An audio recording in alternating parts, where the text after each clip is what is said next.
Pareho lang naman tayong gumagamit ng Facebook, Instagram, YouTube, X.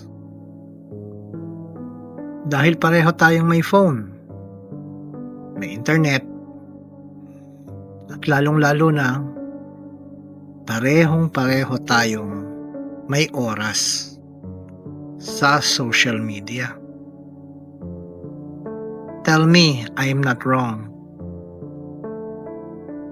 Pero ito ang malaking pagkakaiba.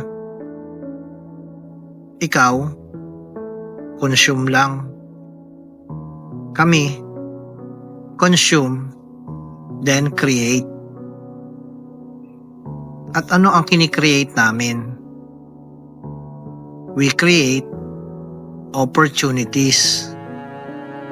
And opportunities brings new things.